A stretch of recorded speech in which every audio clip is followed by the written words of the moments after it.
many of these influencers are asking questions like, is America suddenly unsafe? I went to America years ago and studied at the University of Colorado more than 2 decades ago, did my master's there. And I feel America was as safe or unsafe as it is today. Things haven't really changed as much in the society as much as the awareness and the media attention to these stories. Yes, there are accidents that happen. Students do, meet with unfortunate consequences when they are abroad. So let's look at the stories behind these stories and try to make sense of them. So the media seems to be all over the place, talking about 5 students dead in a month since January. Another student assaulted, at least 5 students dead in a month. Now let's look at each of these stories. Vivek Sani, a 25-year-old Indian student in the US, was hammered to death by a drug addict at a convenience store in Georgia where he worked. Shreyas Reddy Benninger, a 19-year-old Indian-American student, was found dead in Ohio. Though Benninger's parents are in Hyderabad, he had an American passport. Authorities have ruled out foul play in this case. Neil Acharya was found dead in Purdue University campus hours after his mother reported him missing. The county coroner said that no foul play is suspected in Neil's death. Akul Dhawan, an Indian American, was discovered outside the University of Urbana campaign recently. According to the coroner, initial findings suggest he died from hypothermia. It is really cold out there, at peak winter, and hypothermia is a real risk when you are out and about. And this just highlights that kind of a risk. And then there is the story of Samir Kamath, a US citizen pursuing a doctorate at Purdue, was found dead at a nature preserve.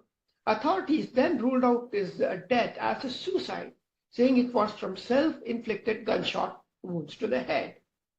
So what does it tell you? Not much really.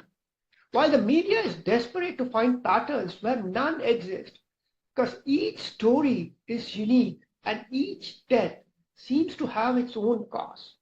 What does it really come down to? Indian students and the families in India have this American dream to send their kid abroad and take a loan or mortgage their property, take hundreds of thousands of rupees to get tens of thousands of dollars to invest in that education abroad. But while that's happening, the kids are really pampered. How many middle-class kids in India work at a petrol bunk, as it's called in India, not gas stations, petrol bunks? Or how many kids have washed dishes at the local dhaba or restaurant just for a few rupees? Not many. Most kids grow up pampered with Swiggy and Zomato takeouts, but they suddenly feel the dollar shock when they go abroad. They find the need to start earning while they're studying. And this need puts them in harm's way. And this is a real risk one needs to watch out for. It really comes down to a few tips on staying safe while studying abroad.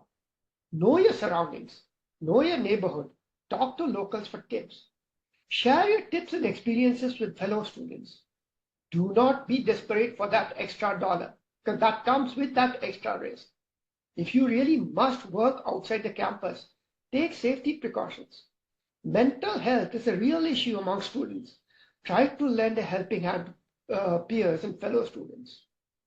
Now, the key here is you don't have to prove that you came to the country with just $20 and start making a living. You planning to send your kids to America.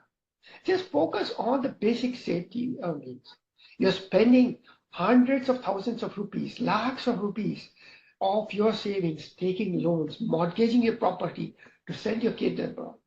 Make sure they understand that they need to stay safe.